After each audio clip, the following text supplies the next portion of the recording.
आज या निमित्ताने या सभागृहाला आश्वस्त करू इच्छितो, कोणतीही शंका मनात ठेवू नका। जी जी आश्वासनं आम्ही दिलेली आहेत, ज्या ज्या योजना आम्ही सुरू केलेल्या आहेत, एकही योजना आम्ही बंद होऊ देणार नाही। ज्या लाडक्या बहिणींनी महायुतीवर प्रेम दाखवलं, हे अधिवेशन संपल्याबरोबर डिसेंबर महिन्याचा हप्ता त्यांच्या खात्यामध्ये आम्ही टाकतो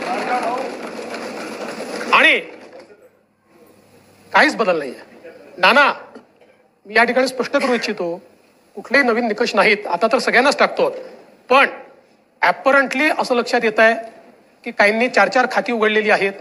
तर जसं समाजामध्ये चांगल्या प्रवृत्ती असतात, त्याच्या काही वाईट प्रवृत्ती असतात। एखादी योजना जर चुकीच्या पद्धतीने कोणी वापरत असेल तर जनतेचा पैसा आहे, तुमची आमची सगळ्यांची जबाबदारी आहे की तो योग्य प्रकारे गेला पाहिजे। आता मागच्या काळात आम्हाला लक्षात आलं, माणसानेच 9 खाती काढली, आता त्याला लाडकी बहीण म्हणायचं कसं?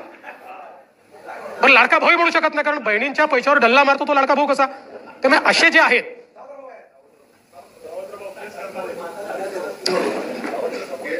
त्यामुळे शेतकऱ्यांच्या संदर्भात आम्ही दिलेली आश्वासनं असतील, युवांच्या संदर्भात दिलेली आश्वासनं असतील, ज्येष्ठांच्या संदर्भात दिलेली आश्वासनं असतील, समाजातल्या वंचितांच्या संदर्भात दिलेली आश्वासनं असतील, ही सर्व आश्वासनं या ठिकाणी आम्ही पूर्ण करणारच आहोत। आमचे मित्र भास्करराव या ठिकाणी नाही, पण माझे सरकार याच्यावरच त्यांना परवा आक्षेप होता। आता तसे फार हुशार आहेत ते, इतके वर्ष त्यांनी राज्यपालांचं भाषण देखील ऐकलेलं आहे। कदाचित शाळेत असताना नागरिक शास्त्राला दांडी मारत असतील ते, पण शासन जे चालतं हे मुख्यमंत्र्याच्या नावाने चालत नाही, शासन राज्यपालाच्या नावाने चालतं आणि म्हणून ते माझं सरकार असतं। म्हणून राज्यपालांनी माझं सरकार म्हटलेलं आहे, तथापि माझे मित्र भास्करराव नसल्यामुळे मी त्याच्यावर जास्त या ठिकाणी बोलणार नाही।